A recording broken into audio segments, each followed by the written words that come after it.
Hi, this is Harriet Hageman. This week I had the opportunity to vote in favor of several bills that are critical to protecting America's public lands and waters.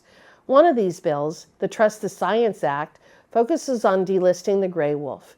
This bill allows state agencies who know their land and wildlife best and who are already have management plans in place to manage wolves in a way that protects life and property and allows all species in an ecosystem to thrive. It is our states, not the federal government, who supply the vast majority of time, money, and expertise to managing wildlife, and their record of success demonstrates clearly that species management is more effective when carried out by state and local agencies. For years, several wildlife populations have been recovered and remain well above the recovery threshold prescribed by the Endangered Species Act. Yet officials at the Department of Interior continually shift the recovery goalposts to keep species like the gray wolf and Greater Yellowstone ecosystem grizzly bear listed as endangered or threatened, thereby preserving their budget and their control. A second bill, which I co-sponsored, the Protecting Access for Hunters and Anglers Act, allows the use of lead ammo and tackle. This legislation would override a recent Biden administration rule prohibiting lead ammo and tackle that is restrictive, punitive, and unnecessary.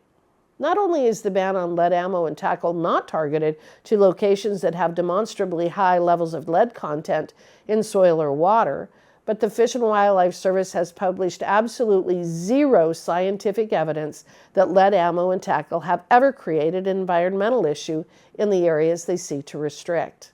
I am pleased to share that both of these bills passed the House of Representatives this week.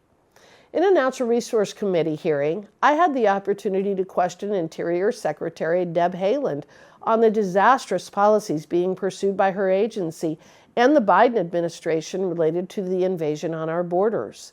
Earlier this year, in the Natural Resources Oversight Subcommittee, tribal members spoke openly of their fear of testifying in front of Congress due to retaliation of criminal drug cartels that have been openly targeting Indian lands.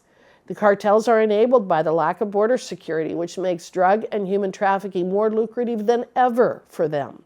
Secretary Haaland oversees all Indian affairs for this administration, yet she answered that she has never had a conversation with President Biden or Secretary Mayorkas about the border and the cartels overrunning it. She has failed Indian country, and the entire Biden administration has failed America through open border policies that have allowed 11 million illegals to enter our country. We must hold them accountable at the ballot box this November. I also questioned Ms. Haaland about the Rock Springs RMP. I was shocked to learn that she doesn't know anything about it. Her testimony in that regard only confirms the incompetence of this administration. As always, I appreciate your support and look forward to continuing to serve you. If you would like more information on all of this week's votes, committee hearings, media interviews, and more, subscribe to my weekly newsletter, The Wyoming Roundup, or follow me on social media at Rep. Hageman. Links to the newsletter and my social media pages are also provided on my website, hageman.house.gov. I hope you have a wonderful week.